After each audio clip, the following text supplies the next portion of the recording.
இப்போ வழுக்கியாறை பொறுத்தவரையில் இது ஒரு 16 கிலோமீட்டர் நீளமான ஓடை, 57 சதுர கிலோமீட்டர் பரப்பளவு கொண்ட நிலத்தை அது வடிந்தோடி வருகிறது. அந்த நீரைத்தான் இந்த பயணத்தின் போது நாங்கள் அந்த ஓடும் பாதையை பற்றிய உண்மையான வரம்புகளை ஓரளவு தெளிவாக தெரிந்து கொள்வதற்கான வாய்ப்பையும் ஏற்படுத்தினோம். அதற்கு சில புதிய தொழில்நுட்ப கருவிகள் எங்களுக்கு சாதகமாக இருக்கின்றன. அப்போ இந்த பின்னணியோடு நாங்கள் இனி அந்த நிலத்துக்குள்ளே இருக்கிற அந்த பரப்புக்குள்ளே அமர்ந்திருக்கின்ற நிலங்கள், நெல்லுக்காணிகள், செய்யப்படுகின்ற பயிர் வகைகள், அந்த கிராமங்களினுடைய பண்பாட்டு மரபுகள், அதிலே அமைந்திருக்கின்ற மரபு வழியான பழக்க வழக்கங்கள், வழிபாட்டு முறைகள், இவை எல்லாவற்றையும் பல்வேறு துறை சார்ந்தவர்கள் அக்கறையோடு படித்து கொண்டால் மாறி முடிய நீர் இழந்து போக நிலத்திலே அது ஒரு படையாக இருக்கும். அதைத்தான் நாங்கள் தூர் என்று சொல்லி வந்திருக்கிறோம். அது பயிருக்கு உதவக்கூடிய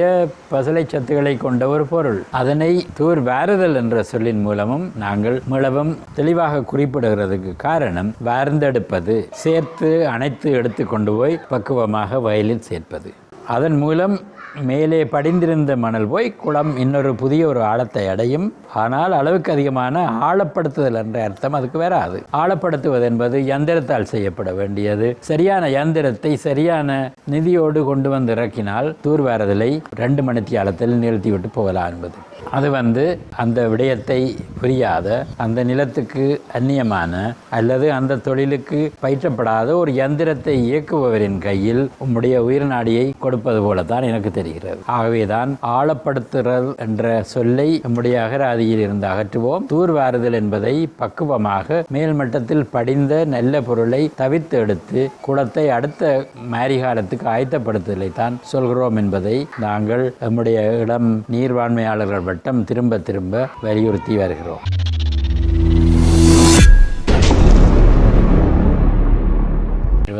தேதி எங்களில் ஒரு பகுதியினர் வழுக்கியார் என்ற நாங்கள் அடிக்கடி பேசிக்கொண்டிருக்கின்ற நீரோடையின் முழு நீளத்துக்கும் மீளவும் ஒரு முறை பயணம் செய்தோம்.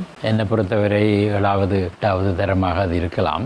அந்த பயணம் நம்முடைய வழுக்கியாற்றினை முழுயிர் கொடுத்து உயிர்ப்புடன் உள்ள ஒரு நீரோடையாக, உயிர்ப்புடன் உள்ள ஒரு நீர் வளமாக, நிலத்துக்கு மேலான நீர்வளங்களில் முக்கியமான ஒன்றாக, அதிலும் வலிகாம பிரதேசத்தின் நடுவில் பரந்த விவசாய நிலத்தையும் பல்வேறு ஊர்களையும் உள்ளடக்கிய அந்த பகுதியை காண்பதற்கான ஒரு வாய்ப்பு. வடக்கின் நீர்வள பாதுகாப்பு என்ற பெயரில் மேற்கொண்டு இப்போது 6 ஆண்டுகளை கடந்து கொண்டிருக்கிற இந்த ஆய்வு திட்டத்தில் வெவ்வேறு ஊர்களாக இருக்கின்ற வடமாகாணத்தின், குறிப்பாக குடாநாட்டின் நீர்வளத்தை மதிப்பீடு செய்யும் போது இந்த துறையில் நான் இன்னும் கொஞ்சம் ஆழமாக இறங்கி என்னுடைய அறிவை பெருப்பித்துக் கொண்டு போகும் பொழுது எங்களில் சிலர் 23ஆம் ஆண்டு நடுப்பகுதி அளவில் இந்த ஆற்றின் முக்கியத்துவத்தை பற்றி தயந்தன் திருநாவுக்கரசு என்ஜினியர் அவர்கள் நடத்திய ஒரு கோவிடுக்கு பின்னான ஒரு ஜூம் மாநாட்டிலும் இது பேசப்பட்டதை தொடர்ந்து இதனை நேரடியாக சென்று பார்த்தால் என்ன என்ற ஒரு கேள்வி வந்தது. அது என்னை கொஞ்சம் கடுமையாக உந்திக் கொண்டிருந்தது. ஏனெனில் நான் இளம் வயதில் வலிகாம பகுதியில் என்னுடைய ஊர் காரநகரிலிருந்து யாழ்ப்பாணத்துக்கு கல்லுண்டாயால் போனால் என்ன, லைன் ரோட்டில் போனால் என்ன, இந்த மதகுகளையும் அழிந்து போன தடுப்பணையின் துண்டுகளையும் பார்த்திருக்கிறேன். மதகுகளுக்கு படலைகள் பூட்டி அதுக்கு ஸ்க்ரூக்கள் மூலம் அதை திறந்து பூட்டுற வாய்ப்புகள் இருந்ததையெல்லாம் என்ன விவரம் தெரியாத காலத்தில் கண்டதன் அடிப்படையில் அப்படியான ஒரு நீர் வழிந்தோடுறது ஒரு வாய்ப்பு இருக்கிறது என்பது தெரியும். ஆனால் அதன் முழுநீளம் தோன்றுவதோ மறைவதோ அராலிக்கு அங்கால எனக்கு ஒன்றும் தெரியாது. எனவே அந்த பயணத்தை நாங்கள் அறிவித்த பொழுது மிகவும் உற்சாகமாக குறிப்பிட்ட சில இளைய தலைமுறையினர் பங்கு பெற்றியதால் அந்த பாதையை போய் பார்ப்பதற்காக நானும் தோழர் குகதாசனமாக முதல்ல நடந்து கவனில் நாங்கள் பெரும்பகுதியை மற்றும்படி இடையில மோட்டார் சைக்கிளில் போனது. ஒரு அடிப்படை விவரத்தோடு இதை முயற்சி செய்தோம். அது வெற்றி அளித்தது. அதனை இந்த செயல் திட்டத்தின் முக்கிய ஒரு உபதிட்டமாக அறிமுகம் செய்து உரிய வகையில் நீர்ப்பாசன திணைக்கள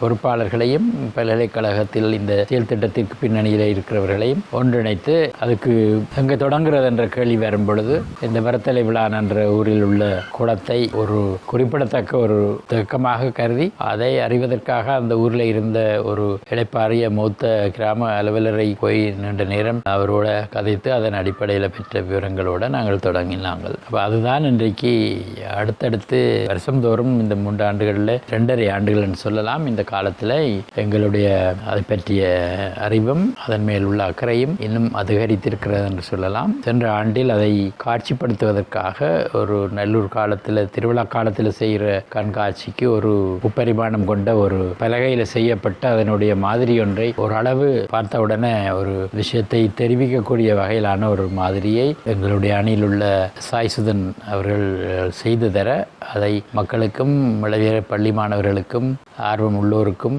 வெளிநாட்டில் வந்து போனவர்களுக்கும் காட்டி அதை மக்கள் எங்கே கணித்து வைத்திருக்கிறார்கள், அது எவ்வளவு தூரம் எத்தனை பேருக்கு புதிதாக இருக்கிறது, எவ்வளவு பேருக்கு அது தெரிந்த கதை, அது இவ்வளவு தேய்ந்து போய்விட்டது என்று கவலைப்படுகிறவர்கள் யார் என்பதையெல்லாம் நாங்கள் ஓரளவு பொதுவாக அறிவதற்கான வாய்ப்பு ஏற்பட்டது. அப்போ இன்றைக்கு இந்த விடயத்தில் எங்களுக்கு 2வது வட்டமாக உள்ளூராட்சி அலகுகள் தெரிவித்து பெற்ற காலத்தில் உள்ளூராட்சி சபைகளின் வகிபாகம் என்ன என்பதை பற்றி நாம் கருத்து ரீதியாக பேசியிருக்கிறோம், வாதாடி இருக்கிறோம்.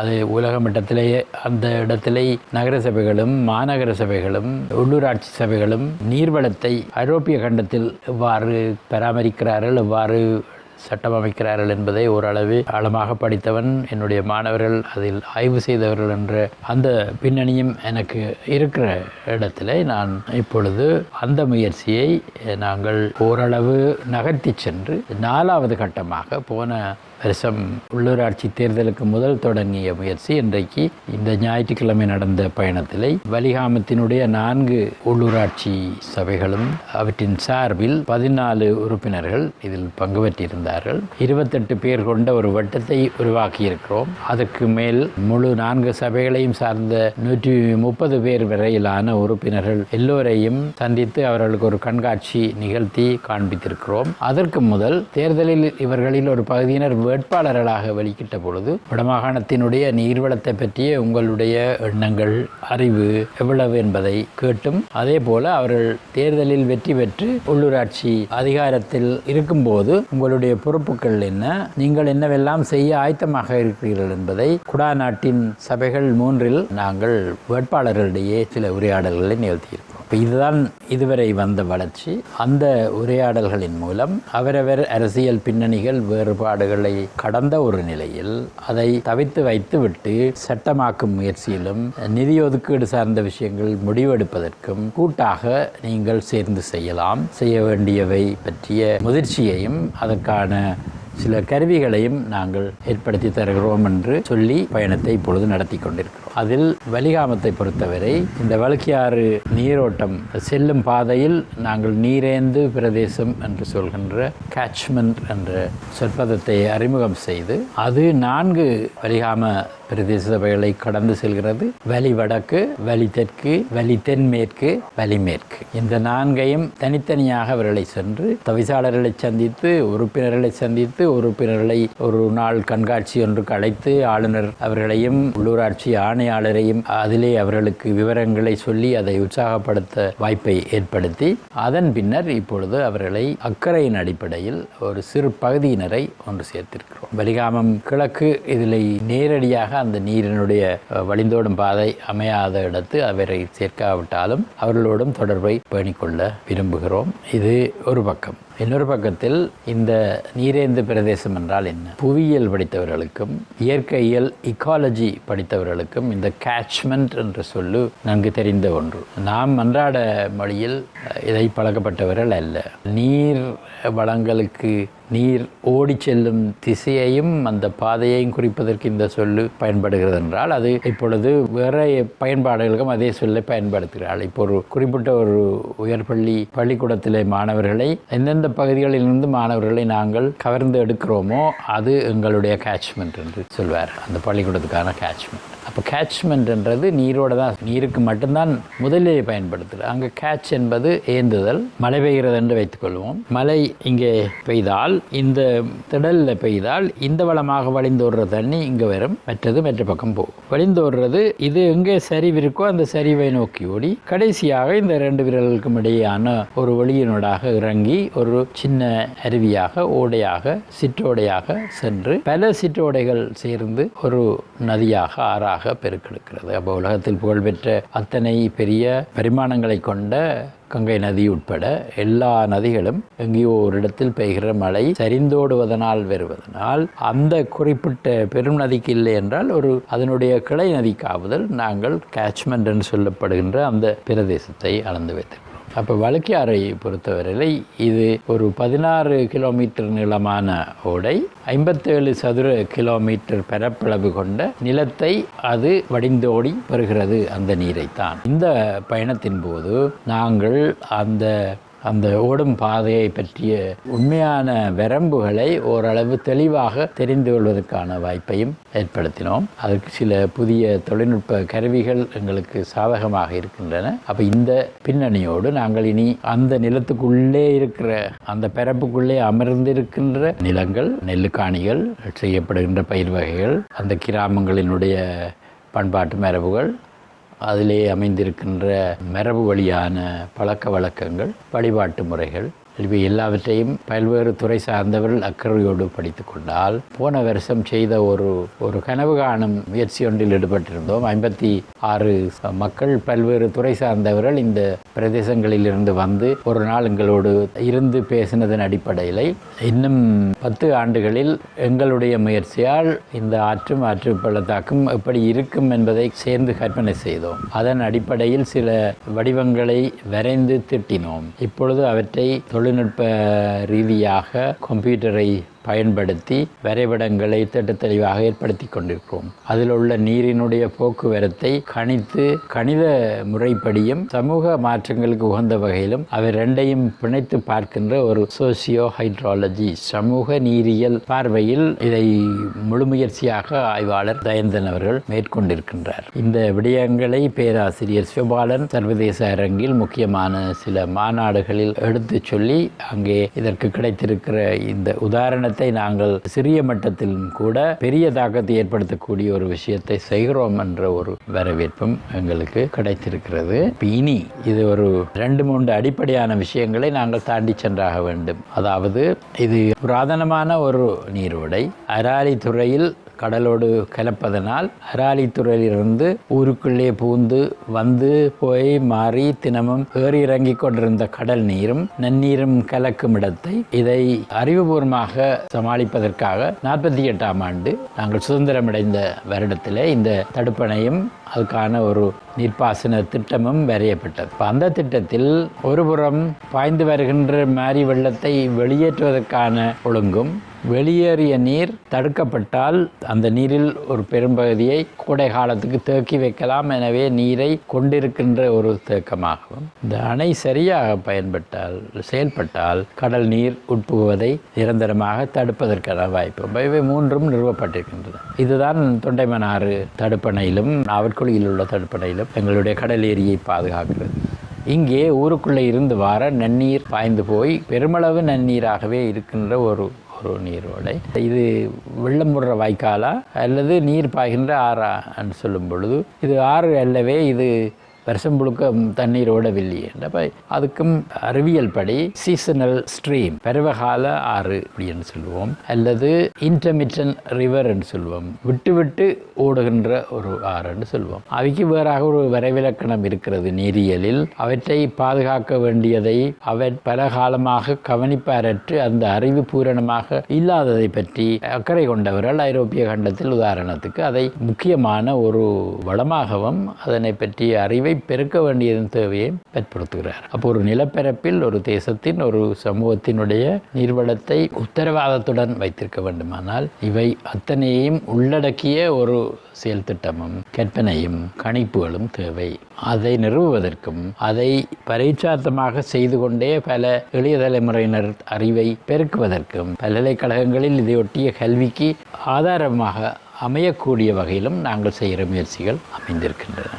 அது முக்கியமான விடயம். சென்ற ஆண்டின் இறுதி பகுதியில் யாழ்ப்பாண பல்கலைக்கழகத்தின் கலைப்பீடத்தின் பல்வேறு துறைகள் 6 துறைகளை சேர்ந்த 8 ஆய்வாளர்களை உள்ளடக்கிய மானிடவியல், தமிழ், வரலாறு உட்பட்ட கலைப்பீட பாடங்கள் ஆய்வாளர்களையும் இதில் இணைத்திருக்கிறோம். ஏனெனில் அவர்களுடைய பல்வேறு துறை சார்ந்த அறிவுகளும், நீரியல் சார்ந்தவர்களின் அறிவுகளும், வேதியியல் சார்ந்தவர்களுடைய நீரில் அசுத்தப்படுத்துகின்ற பொருட்களை பற்றிய அறிவும் இணைத்து பார்க்கப்பட வேண்டும்.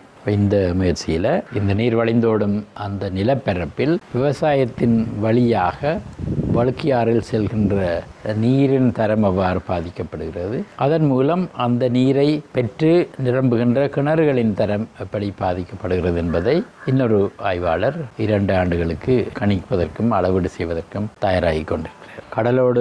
கடல் ஏரியோடு சங்கமிக்கும் இடம் அராலிப்பாலம் என்று எல்லோருக்கும் தெரிந்திருந்தாலும் இதனுடைய தோற்றம் எதுவென்பதை பற்றி கொஞ்சம் மயக்கம் இருக்கிறது.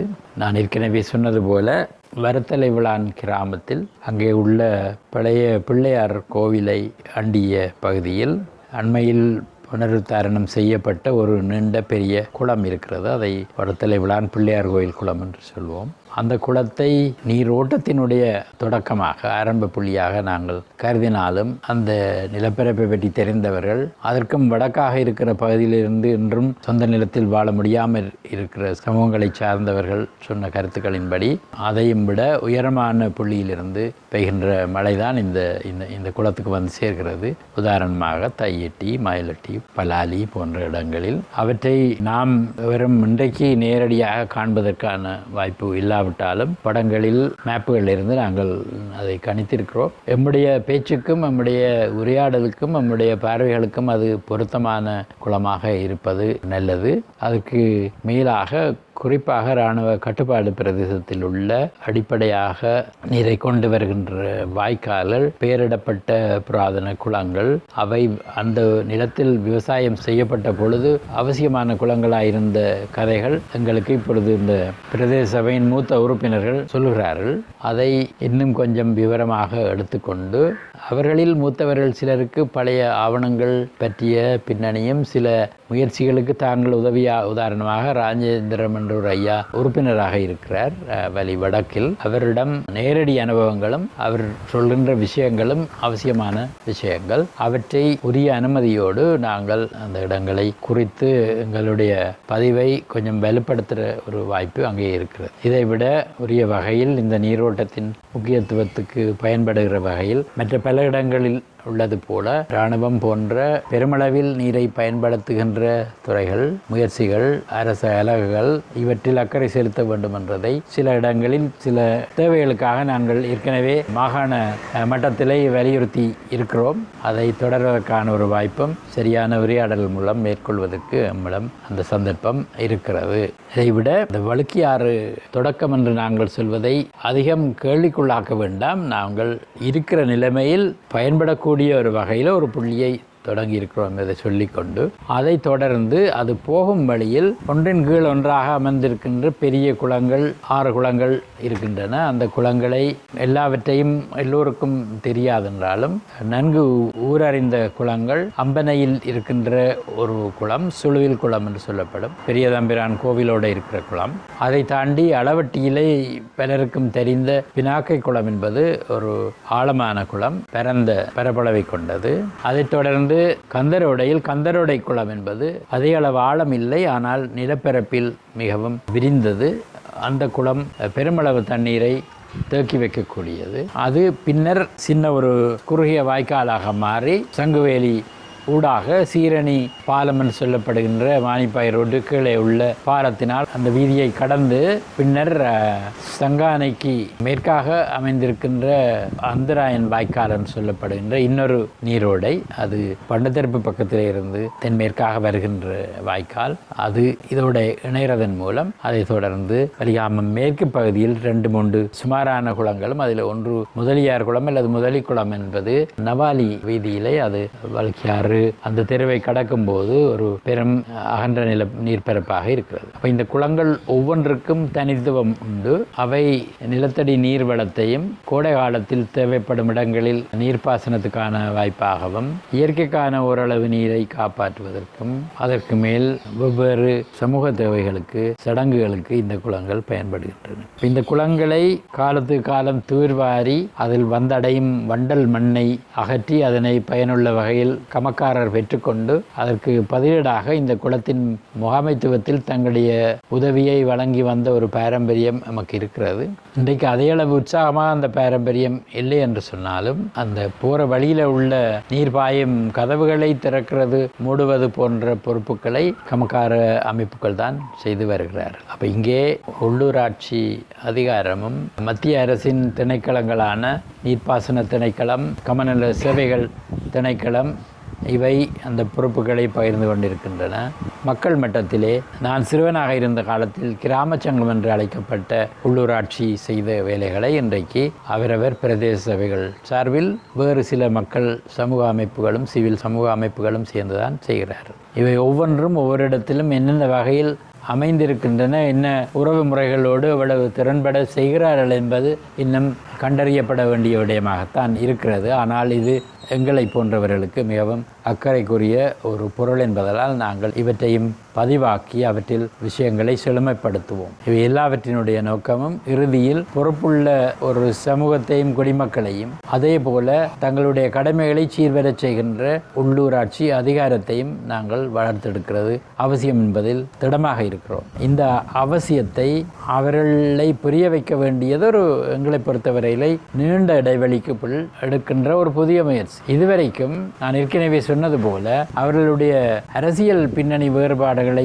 தாண்டிய ஒரு நிலையில் அவர்கள் செயற்படுவதற்கு தங்களுக்கு இருக்கிற வாய்ப்புகளையும் உள்ளூராட்சி அதிகார சபைகளுக்கு உள்ள அதிகாரத்தையும் அவர்கள் முழுமையாக புரிந்தார்களாயிருந்தால் அதனை சரியான வகையில் பயன்படுத்துவதற்கும் தேவைப்படுகின்ற சட்டவாக்கங்களை ஏற்படுத்துவதற்கும் கட்டுப்பாடுகளை விதித்து அவற்றை மக்கள் பின்பற்ற வைப்பதற்கும் உரிய இடத்துக்கு அவர்கள் வந்து சேர்வார். மேம்பட்ட சமூகங்கள் எல்லாவற்றிலும் நடக்கின்ற விடயங்கள் தான். பொதுச்சொத்து என்று நாங்கள் சொல்கிறது போல இது எல்லோருடைய எதிர்காலத்தையும் பாதிக்கக்கூடிய காப்பாற்றக்கூடிய நீர்வளத்தை பாதிப்பதற்கு எல்லோருடைய கூட்டு முயற்சியாகத்தான் இருக்க வேண்டும். சில இடங்களில் 4 பிரதேச சபையிலும் 4 பகுதியாக செய்கிற முயற்சி, இன்னொரு கட்டத்தில் 4 சேர்ந்து செய்ய வேண்டிய முயற்சிகளும் உண்டு. அவற்றை பற்றி பேசுவதற்கு நாங்கள் இப்போது தயாராக இருக்கிறோம். அதை பற்றி அவர்கள் உணர்ந்திருக்கிறார்கள். அந்த முயற்சியை கையிலே எடுத்துக்கொண்டு தான் இருப்போம். இந்த நீரோடையுடன் இணைக்கப்பட்ட போகும் பாதையில் இருக்கிற 6 முக்கிய பெரிய குளங்கள், பெயரிடப்பட்ட குளங்களை பற்றி சொல்லும்போது அதே நிலப்பரப்பில் தனித்தனியாக இதனோடு நேரடியாக இணைக்கப்படாத பல்வேறு சிறு குளங்கள், ஊர்குளங்கள் ஒவ்வொன்றும் பெயருள்ள குளங்களாக இருந்து வருகின்றன. இது வடமாகாணம் முழுவதிலும் உள்ள ஒரு பண்பாட்டு வழியாக வந்த நீர் முகாமைத்துவம் தான். ஆனால் இந்த 61 சிறு குளங்களையும் நாங்கள் கண்காணிப்பு அற்று கவனக்குறைவினால் தூர்வார்ந்து தேய்ந்து போக விட்டிருக்கிறோம் என்பது உண்மையாயின் அவை ஒவ்வொன்றும் ஏதோ ஒரு வகையில் நம்முடைய கூட்டு முயற்சியினால் மீளப்பெறப்பட வேண்டும். அங்கேதான் இந்த தூர்வாரல் என்று சொல் வருகிறது. ஓடும் நீர் தன்னோடு கொண்டு வருகின்ற சேர்க்கின்ற நல்ல பொருட்கள் கெட்ட பொருட்கள் எல்லாம் இந்த நான் சொன்ன நீரோடும் பாதையில் தான் போய் பள்ளமான இடத்தை அடைகின்றன. அதில் ஒன்று அரித்து கொண்டு வர மணல், இயல்பாக கொண்டு வருகின்ற உக்கி போய் நிலத்தோடு நிலத்தமாக இருந்த மண்ணோடு கலந்து கொண்டிருக்கின்ற பொருட்கள். இவை இரண்டும் படியும் பொழுது அந்த வருஷத்துக்கான மாறி முடிய நீர் இழந்து போக நிலத்திலே அது ஒரு படையாக இருக்கும். அதைத்தான் நாங்கள் தூர் என்று சொல்லி வந்திருக்கிறோம். அது பயிருக்கு உதவக்கூடிய பசலை சத்துக்களை கொண்ட ஒரு பொருள். அதனை தூர் வாருதல் என்ற சொல்லின் மூலமும் நாங்கள் மிளவும் தெளிவாக குறிப்பிடுகிறதுக்கு காரணம் வார்ந்தெடுப்பது, சேர்த்து அணைத்து எடுத்து கொண்டு போய் பக்குவமாக வயலில் சேர்ப்பது. அதன் மூலம் மேலே படிந்திருந்த மணல் போய் குளம் இன்னொரு புதிய ஒரு ஆழத்தை அடையும். ஆனால் அளவுக்கு அதிகமான ஆழப்படுத்துதல் என்ற அர்த்தம் அதுக்கு வராது. ஆனால் இன்றைக்கு இந்த தொடர்பற்ற நம்முடைய இன்றைய சிந்தனை போக்கில் ஆழப்படுத்துவது என்பது யந்திரத்தால் செய்யப்பட வேண்டியது. சரியான யந்திரத்தை சரியான நிதியோடு கொண்டு வந்து இறக்கினால் தூர்வாரதலை 2 மணித்தியாலத்தில் நிறுத்திவிட்டு போகலாம் என்பது. அது அந்த விடயத்தை புரியாத, அந்த நிலத்துக்கு அந்நியமான அல்லது அந்த தொழிலுக்கு பயிற்றப்படாத ஒரு யந்திரத்தை இயக்குபவரின் கையில் உம்முடைய உயிர் நாடியை கொடுப்பது போலத்தான் எனக்கு தெரிகிறது. ஆகவேதான் ஆழப்படுத்துதல் என்ற சொல்லை நம்முடைய அகராதியில் இருந்து அகற்றுவோம். தூர்வாறுதல் என்பதை பக்குவமாக மேல்மட்டத்தில் படிந்த நல்ல பொருளை தவிர்த்து எடுத்து குளத்தை அடுத்த மாரிகாலத்துக்கு ஆயத்தப்படுத்துதலை தான் சொல்கிறோம் என்பதை நாங்கள் நம்முடைய இளம் நீர்வாண்மையாளர்கள் வட்டம் திரும்ப திரும்ப வலியுறுத்தி வருகிறோம். அது ஒரு செய்தி. இரண்டாவது, அது ஆழப்படுத்துதல் என்பது சொல்லும் பொழுது நீரை தேக்குவதுதான் குளத்தின் இடம் என்று சொன்னால் நாங்கள் விரும்பின ஆழத்துக்கு சேர்க்கலாம், சீமந்த அளவை கட்டியும் எழுப்பலாம். நாங்கள் அதை பற்றி இங்கு பேசவில்லை. இயற்கையோடு இயற்பாக இயற்கைக்கு உகந்த ஒரு தீர்வை நோக்கி போகும் பொழுது காலங்காலமாக அந்த குளம் நீர்த்தேக்கம் எவ்வாறு நமக்கு உதவியதோ அதே இடத்தில் வைத்துக் கொள்வது அவசியம். அதுக்கு புராதன அறிவும் தேவை. ஆனால் குளத்தை ஆழப்படுத்தும் பொழுது இங்கே நம்முடைய நிலப்பரப்புக்கு தனித்துவமான ஒரு பண்பு இருக்கிறது. நாங்கள் பெரும்பாலும் குளங்கள் வைத்திருக்கிற இடங்களில் அங்கே பெய்கின்ற மழை சேர்ந்த பொழுது அது நிலத்தை அந்த இடத்தை கடந்து கீழே வடிந்து ஆழமான இடத்துக்கு போய் சேராமல் தடுப்பதற்கு நீர் புகாத ஒரு படை இருக்கிறது. அதனை இம்பர்வியஸ் கிளே என்று ஆங்கிலத்தில் சொல்வோம். ஒரு வகையான களி என்று வைத்துக் கொள்வோம். அந்த களி இருக்கும் வரையும் அந்த குளம் காப்பாற்றப்பட்டிருந்திருக்கிறது. அது தெரிந்து செய்தார்களா தெரியாமல் தச்சமையாக அல்லது எல்லா இடமும் இருக்கிறதா என்று கூட நாங்கள் இன்றைக்கு ஆராய தேவையில்லை. குளங்கள் இருக்கும் இடங்களில் அதே பக்குவத்தில் அவற்றை காப்பாற்றி கொண்டால் அந்த களி துளையிட்டுப்பட்டு பழுதாக்க போகாது. ஆகவே அதனாலும் தான் பெரிய இயந்திரங்கள் இந்த குளம் புனரமைக்கும் பணியில் பயன்படுத்தப்படுவதை மிக மிக அவதானமாக செய்யப்பட வேண்டும். அதுக்கு ஊரில் உள்ளவர்கள் சேர்ந்து முயற்சி செய்ய வேண்டும். அதுக்கு பொறுப்பை அவர்கள் எடுக்க வேண்டும். அங்கே மூத்தவர்கள் இவற்றை பற்றி தெரிந்தவர்களும் இணைந்து கொண்டால் மிச்சம் நல்லது. இதை உதவி செய்ய வெளிக்கிடுகின்ற வெளிநாடுகளில் வாழ்கின்ற புலம்பெயர் தமிழர்கள் தங்களுடைய ஊருக்கு நன்மை செய்வதற்காக இந்த உதவிகளை செய்து கொடுக்கக்கூடும். அதன் பின்னால் இவ்வளவு விவரமான சிக்கல் ஒன்று இருக்கிறது என்பதை அவர்களுக்கு நாங்கள் சில இடங்களில் உணர்த்த வேண்டிய தேவை இருக்கிறது. உள்ளூராட்சி சபைகளோடும் மக்களோடும் நாங்கள் நடத்திய உரையாடலின் போது எல்லா குளங்களும் ஏதோ ஒரு வகையில் கவர்ச்சியானவை. ஆனால் வயல் நிலப்பரப்பில் பெரிய குளங்கள், சரியான அணைகளோடு நிமிர்ந்து நிற்கின்ற குளங்கள், அவை ஆலயங்களை அண்டியதாக இருக்கும் பொழுது அதனோடு சேர்ந்து வர மரச்சூழல், இயற்கை சுற்றாடல் எல்லாமே ஒரு அற்புதமான அழகான காட்சி பொருளாக இருப்பதை நாங்கள் அறிவோம். இன்றைய வேக உலகில் அதை பார்ப்பதற்கும் அதனை ரசிப்பதற்கும் எல்லோருக்கும் வாய்ப்பு இல்லாத போதும் அதை ஒரு காட்சி பொருளாக ஏற்படுத்தலாம்.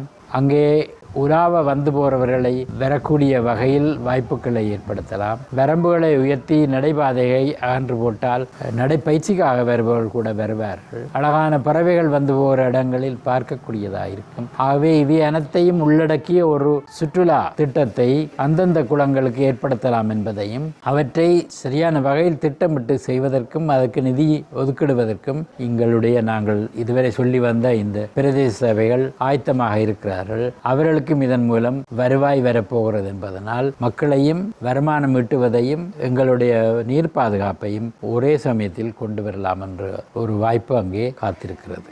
ஆய்வாளர்கள் என்ற வகையில் எங்களுக்கு கண்ணிலே தென்படுகிற பல்வேறு விடயங்களில் இன்னும் ஒன்று, இந்த பெரும் வரலாறு கொண்ட நீர்த்தேக்கங்களை உள்ளடக்கிய இந்த வழுக்கியாறு பிரதேசத்திலும் நீர் உவராதல் குறிப்பிடத்தக்க ஒரு வேகத்தில் நடந்து கொண்டிருக்கிறது எங்களில் ஒரு பகுதிக்கு தெரியும்.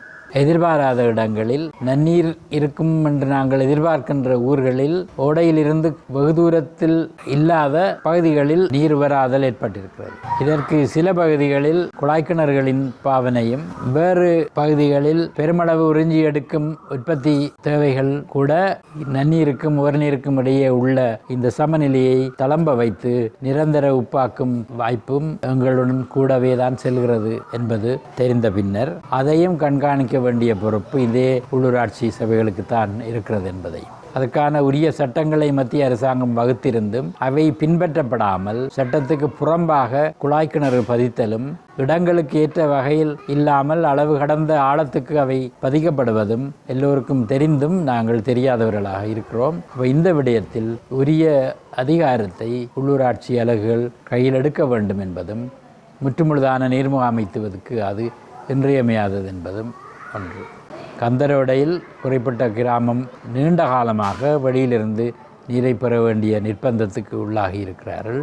அது ஓரளவு எனக்கு புதிய தகவலாக இருந்தாலும் இந்த பயணத்தின் போது அந்த ஊரைச் சேர்ந்த உறுப்பினர் எங்களோடு உரையாடியதன் அடிப்படையில் இன்னும் சில புதிய விவரங்களை நாங்கள் பெற்றுக்கொண்டிருக்கிறோம். அதை ஏதோ ஒரு வகையில் பேசுபொருளாக்கத்தான் வேண்டும் என்பதும் அந்த செயல் திட்டமும் அந்த குளத்தை தூர்வாரும் செயற்திட்டத்தோடு ஒன்றோடொன்று பின்னி பிணைந்ததுதான் என்பதும் அங்கே எங்களோடு சந்திக்க வந்திருந்த பொறியியலாளரும் சேர்ந்து பேசுவதற்கான ஒரு அற்புத வாய்ப்பை இந்த பயணம் ஏற்படுத்தியது. இப்போ இவை போன்று ஒரு பயணத்தை ஒரு முழு நாள் 9-10 மணித்தியாலங்கள் ஒரே விடயத்தை பற்றி பேசி பகல் நேரத்தில் சந்தோஷமாகவும் பல இடங்களில் ஏறி இறங்கி கதைகள் பரிமாறியும் ஊரில் உள்ள சமூக தலைவர்களை, விவசாய தலைவர்களை, செயற்பாட்டாளர்களை, கோவில் அர்ச்சகர்களை சந்தித்தது கூட ஒரு முழுமையான அனுபவத்தை வந்திருந்த அனைவருக்கும் கொடுத்திருந்தது. அவ்வகையான தோய்ந்து எழும்பி அனுபவங்களை கற்றுத்தெளிகின்ற ஒரு